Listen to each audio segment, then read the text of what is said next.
ಪರಿಷತ್ ಚುನಾವಣೆಯಲ್ಲಿ ಅಡ್ಡ ಮತದಾನದ ಆಕ್ರೋಶ.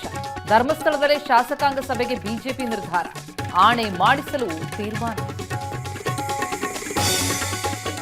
ರಾಜಕೀಯಕ್ಕೆ ಧರ್ಮಸ್ಥಳ ಎಳೆದು ತರಬೇಡಿ.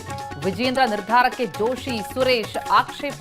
ಇಂದು ಹೈ ನಾಯಕರ ಭೇಟಿ ಬಳಿಕ ಫೈನಲ್. ಕೆಪಿಸಿಸಿ ಅಧ್ಯಕ್ಷರಾಗಿ ಬಿಕೆ ಪದಗ್ರಹಣ. ಆರ್ಎಸ್ಎಸ್ ಬಿಜೆಪಿ ವಿರುದ್ಧ ನಾಯಕರ ವಾಗ್ಬಾಣ. ಹಿಂದೂ ರಾಷ್ಟ್ರ ಮಾಡಲು ಬಿಡಲ್ಲ ಎಂದು ಶಪಥ.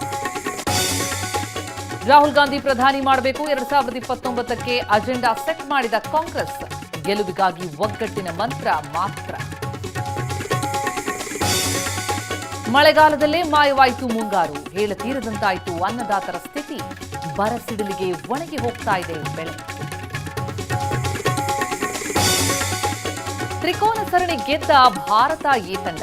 11 ಎಸೆತದಲ್ಲಿ ವೈಭವ್ ಅರ್ಧ ಶತಕ. ಸಾರ್ವಕಾಲಿಕ ದಾಖಲೆ ಬರೆದ 18ರ ಹುಡುಗ. ಬೆಲ್ಜಿಯಂ ಎದುರು ಇರಾನ್ ವಿರೋಚಿತ ಹೋರಾಟ. 0ಕ್ಕೆ ಡ್ರಾ ಆಯಿತು ಪಂದ್ಯ. ಸೌದಿ ಮೇಲೆ 4 ಗೋಲ್ಗಳ ಸವಾರಿ ಮಾಡಿದ ಸ್ಪೇನ್.